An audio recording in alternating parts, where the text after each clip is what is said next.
Ink Ribbon. We once again return to the world of survival horror, this time heading all the way back to the beginning with Resident Evil 0.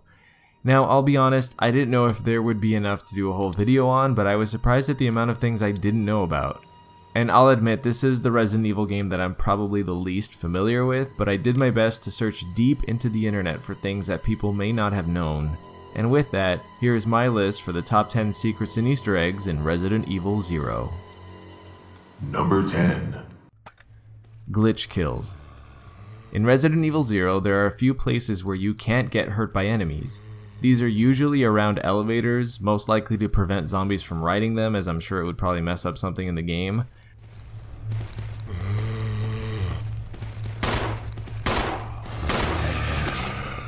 There are also a few tricks you can use to easily defeat enemies, such as the trick where you can stun lock the giant bat boss in the church.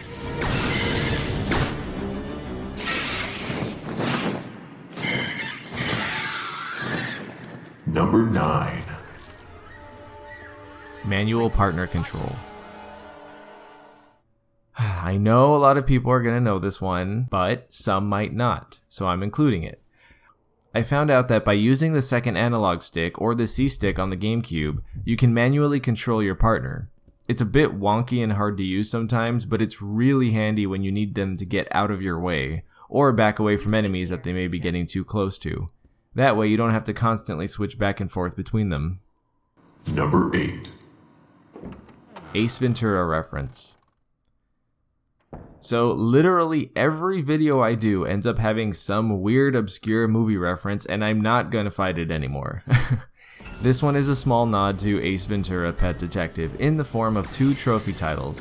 Both revolve around the bats in the church and are titled Winged Spawn of Satan. Take that, you winged spawn of Satan! And Die Devil Bird. Die, devil bird! Number 7. Queen reference. So there's been a lot of debate in the past about Billy's tattoo, both what it says and the meaning behind it. So to clarify, the tattoo says Mother Love. A lot of people thought there was some meaning behind it with Billy's past or something, but it's actually a reference to track 4 on Queen's album Made in Heaven, which is also the insignia on Claire's vest in Resident Evil 2, as well as the song Let Me Live, which is on her vest in Code Veronica. Number 6. The Hand. Okay, so this one's a little out there and probably nitpicky, but I saw it on so many forums while researching this game that I had to mention it. So you know how at the beginning of Resident Evil 1 there's that moment where Joseph finds the hand? Well, apparently the canon says that it's Edward's hand. Edward!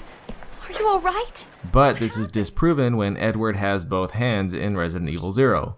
But at one point it was planned to be his hand, as seen here where he has a very bloody hand in the Nintendo 64 beta, most likely to be removed later on since it was unfinished. And the quote-unquote solution to all this was to create the pilot named Kevin Dooley, just to have his hand chopped off. But none of this mattered in the end since they removed the hand altogether when Resident Evil 1 was remade. In case you wondered, these are the types of discussions I find when I'm researching my videos. Number 5. Unused assets. Running zombies were always something the developers thought about and were almost in Resident Evil 0, but were cut. They did, however, inspire the idea for Crimson Heads.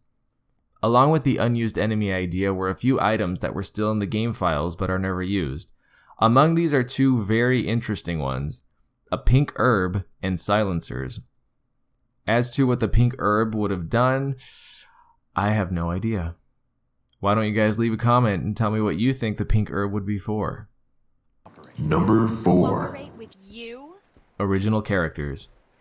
Fun fact, Billy and Rebecca were not the original stars of the game.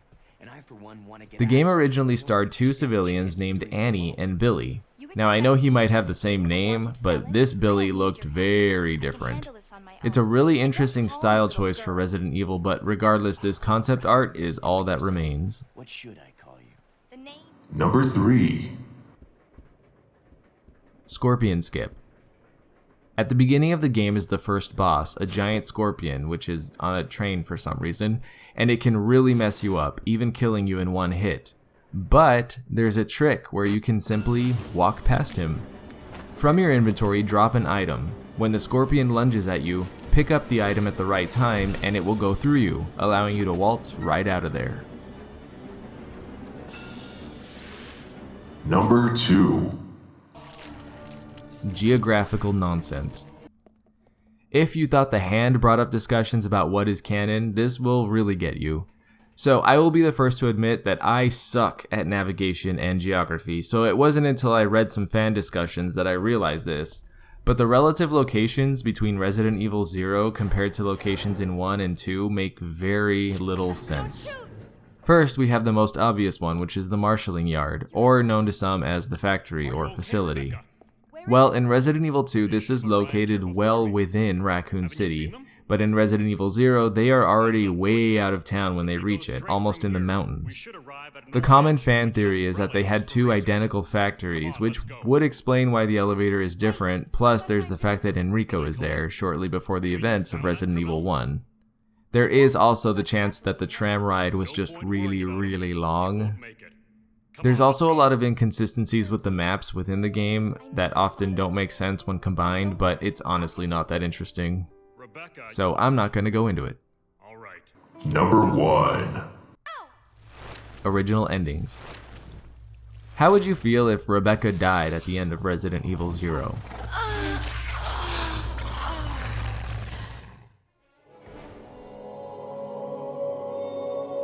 Well, believe it or not, that was almost the case. So, Shinji Mikami, the creator of Resident Evil, has been very upfront about the fact that he doesn't like Rebecca. He said that he's not a fan of submissive women in his games, which is why we have great female characters like Claire, Jill, Sheva, and Ada. Not saying it's related to this, but the original ending was going to involve Rebecca dying and the player finishing the game as Billy, but this was changed mainly due to concerns that it would affect the canon of the game. Well, yeah, because Rebecca can't be in Resident Evil 1 if she's dead.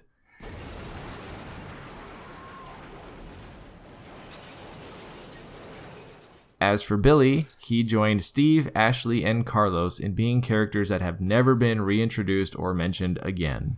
Maybe one day we'll see him, but I wouldn't hold your breath.